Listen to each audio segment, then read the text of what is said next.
What's going on, everybody? Welcome in. Wade Zanketta, Connor O'Neill here, and we are back.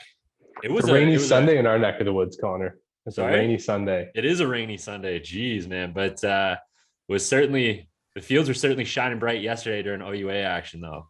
It was depends on which scoring. side of the games you are on. Every game this week was a 30-point game, at least. Yeah. So let's start with your alma mater, since they played the first game. They were the 12 o'clock kickoff. Guelph at Ottawa, Connor. Yeah, and this was a 46-10 win for the Ottawa GGs. And man, like start to finish, all three phases, they looked very good in this one, I must say. The ground game, I want to start with the ground game. Like Ben Miracle in this game looked incredible, but yeah, I think it was a lot in part due to what Ottawa was doing on the ground. They had two backs in this one. It wasn't just JP Simikinda today. It was JP Simikinda and Amleclaire Polk, both going over 100 yards on the ground. JP had 16 for 108 and 1. Polk 10 for 116 and 1. That's 200 some odd yards with your ground game. Yeah, I mean, that's going to do good things for Ben Miracle, who still had 288 passing yards and 3 touchdowns on the day. But I think he's got his running backs and his offensive line to thank for that day. Man, I mean, okay, let me change the angle here, because we talked in the preview for this game about that GG's defense, and It's time to start giving them some recognition. They've held every offense to well below their season totals. This game was no exception. TK, Kevin Victome, he is that guy out on the edge.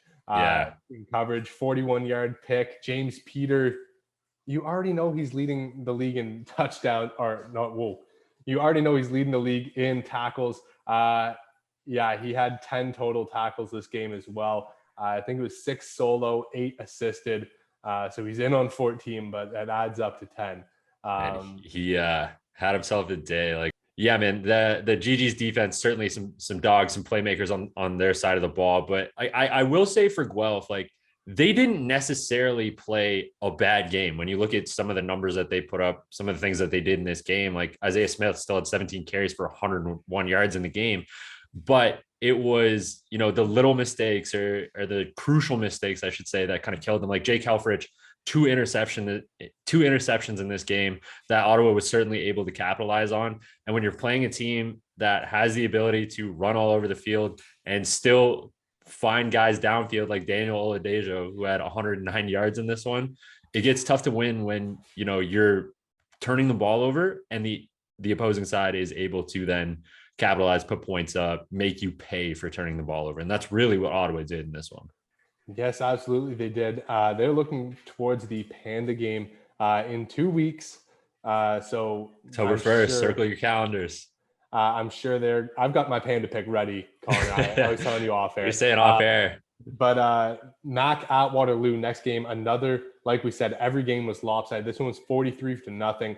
Andreas Dueck, 214, a touchdown. You know what? This game was just a beating. Cabin showed he was a first year in this game. And you know what? You have to go through these growing pains as a team, especially when you're moving off of Trey Ford and onto someone that doesn't have much playing experience. It may look unfamiliar, but it is something everyone goes through. And 9 of 17, 89 yards, 2 interceptions for him. So definitely not the best showing for the young quarterback, but everyone has these. I think he's much better than those stats show, and he's going to prove that as weeks go by. Yeah, I have to agree. Like everything that I know it's early, but everything that we've seen from him thus far kind of tells me that he's going to take this game, review the tape, and he's not going to have this game again. He's not going to have a sub 50% completion, 2 interceptions, sub 100 passing yard game. I think this is just, like you're saying, growing pains. It's a rookie playing a pretty damn good MAC defense. And just kind of, I don't think any of us were really surprised by this game. It was more so kind of, when was he going to have this kind of first year game? But no, I totally expect Nolan Cabin to kind of learn from this, take the tape, move on, and not have one of these games again. Shall we move on? Laurier against York, 32-1 for the Laurier Golden Hawks. This is the first game where the York Lions had not given up a turnover. So with the Lions, I mean, they got that win as a technicality from McMaster forfeiting. But they're learning, they're growing step by step. They're getting better, and they're taking positives away from this one. Yeah, ton of positives watching York play in this one. A ton of positives. Like we're saying, no interceptions for Noah Craney, no turnovers for the York Lions as a unit. But still, the Laurier Golden Hawks, man, they certainly rolled in this game. Selfishly, in that preview, I said that I wanted to see Taylor Algersma open it up. I don't know if he opened it up the way I wanted him to, but he still had a really good game. Got 8 receivers involved in this one, 3 going over 50 yards. Algersma himself, 17 of 25, just over 200 passing yards, 2 touchdowns in this one. Again, just controlled the pace of play, played really well. But I don't think they had to open it up, Connor. They had. I don't think they did. I mean, Quentin when he's Scott, Tanner Nelms, chunking down the field like that, they combined for over 200 yards on 32 carries. I mean, you don't have to really open it up. No. He did exactly what they had to do in this game, and as a result, they took away the win. Yeah, and I think that's what I've liked watching so much about Algersma to start the year. Like, he's not this quarterback that needs to go for the 90-yard deep shot to make a difference. He can hit these little 10, 15, 20-yard chunk plays. I mean, yes, that's a luxury that's afforded by a great ground game, but still, he can execute the playbook that they're looking to execute, and it's helping them find wins. Fourth game of the day, Queens hosting the Carlton Ravens. No Ferdinand brothers, no Denny or Kasim for Carlton, who have been the focal points of their offense and special teams. I don't think it would have made a difference, Connor. The Carlton defense was getting shredded. It was evident from the first drive. 2 plays, 70 yards, back-to-back plays going down the deep post. James Keenan, you know what? This game as a whole was an offensive show. James Keenan, 364 and 4 touchdowns. Tanner DeYoung, 375 and 1. He did have 2 picks in the red zone, so that could have been 403 if it wasn't for a couple plays. But the teams finished with a combined over 1,000 yards of total offense. Yeah, I mean, this game start to finish offensively. If you were looking for firepower, man, this was the game of the week for you. Both quarterbacks, like you're mentioning, almost up at 400 yards. But there's one particular guy in this game that I want to ask you about. Aiden O'Neill, 135 and 1. You sent me a pretty interesting text message, and I want you to expand on that a little bit. Okay, so 135 and 1. And this is what I'm thinking with Aiden O'Neill. First, you have Tyler Chanowski at Waterloo. Shorter slot receiver, go deep, or take it over the middle, eat you up either way. Then you had Nolan Lovegrove at U of T. Kind of the same thing, same body type, same build. And now we have Aiden O'Neill with the Queen Scales. My only complaint is that Tyler Chanowski never wore the number 1. Because if he had, we would have number 1, number 2, and now Aiden O'Neill as number 3. The jerseys would have lined up. You know what? I think he's going to be a fantastic weapon for James Keenan down the stretch. He sat underneath in the slot, and he also made some plays downfield. So he really showed his true strength.